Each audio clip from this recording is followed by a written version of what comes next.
Bienvenue sur le guide ultime du langage Swift. Si vous voulez créer les applications de vos rêves, eh bien vous devez vraiment maîtriser ce langage, il est à la base de tout et donc vous êtes au bon endroit. Cette vidéo est un extrait de mon cours Swift Master. Si vous voulez suivre ce guide complet dans les meilleures conditions, je vous invite à le suivre sur mon site Appcademy. C'est gratuit et comme ça vous n'aurez pas les publicités sur les vidéos comme sur YouTube. Et en plus de ça, vous aurez vraiment une progression étape par étape avec un pourcentage de progression. Et sinon, c'est parti pour la vidéo sur YouTube et n'hésitez pas surtout à tout instant à vous inscrire avec le lien dans la description.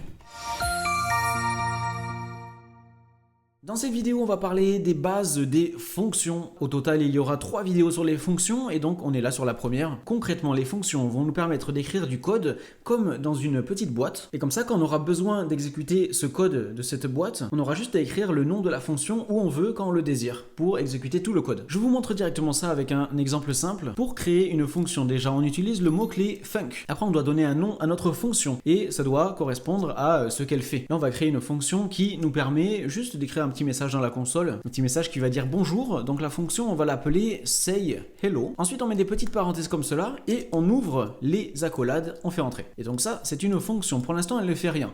Et donc à l'intérieur, on va mettre du code. Très important de mettre ici les parenthèses. Plus tard, dans les prochaines vidéos sur les fonctions, on verra qu'on peut mettre des choses à l'intérieur de ces parenthèses-là et on verra qu'on peut mettre même quelque chose juste là. Mais on verra ça plus tard. Et du coup, à l'intérieur, ici, on va mettre le code qui va être exécuté. Donc juste un petit message, print, salut. Et donc ça y est, on a créé notre première fonction. Ici, on n'a mis qu'une ligne de code, mais on pourrait en mettre autant qu'on le désire. Je vais en ajouter une deuxième, ça va, point d'interrogation. Et maintenant, on va pouvoir exécuter cette fonction. On a juste à écrire son nom, say hello, et mettre les petites parenthèses comme ça. Et maintenant, regardez, si on fait play, on ouvre la console, juste en appelant la fonction, ça va exécuter tout le code qui se trouve à l'intérieur. Ça écrit bien les messages, salut et ça va. Parfait. Et donc voilà pour le premier exemple ultra simple. Et donc maintenant, on va créer une autre fonction. On va créer pour commencer une variable score et on met égal à 0. Et maintenant, on va créer 3 fonctions différentes qui vont pouvoir modifier ce score. Je veux créer une fonction qui, quand on l'utilise, va augmenter le score de 1,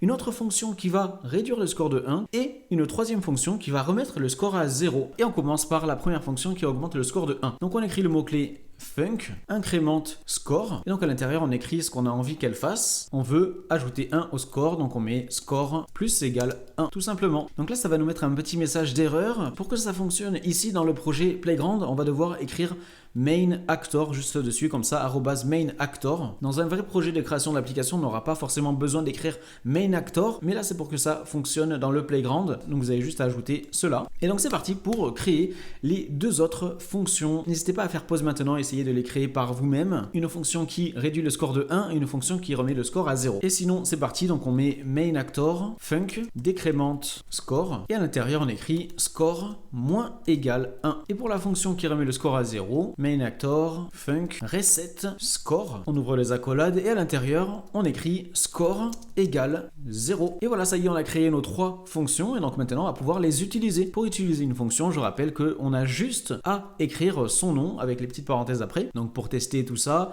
on va mettre 3 fois incrémente score, on va ajouter 3 points. Ensuite on va mettre un petit print pour voir où ça en est. On va print le score actuel. Ensuite on va mettre décrémente score une fois. Un autre petit print pour voir où ça en est. Et ensuite on va utiliser la fonction reset score. Et un dernier print score. Et maintenant on peut exécuter le programme, ouvrir la console. Donc là ça nous met bien 3 vu qu'on a fait 0 plus 1 plus 1 plus 1. Ensuite on a enlevé 1, ça nous met bien 2. Et ensuite on a reset le score, ça remet bien 0. Et du coup les fonctions, on en a plein directement intégrées à Swift. On a notamment la fonction print qu'on a vu déjà pas mal de fois. Et maintenant je vais vous en montrer une deuxième qui est vraiment très utile pour générer quelque chose d'aléatoire. Il s'agit de la fonction random sur différents types de valeurs. Par exemple pour le type booléen, on peut mettre .random comme ça. Donc là, ça va être soit égal à vrai, soit à faux. Ça va être aléatoire. Regardez, ici, actuellement, c'est égal à false. Donc ça marche aussi sur le type integer. On peut écrire int.random.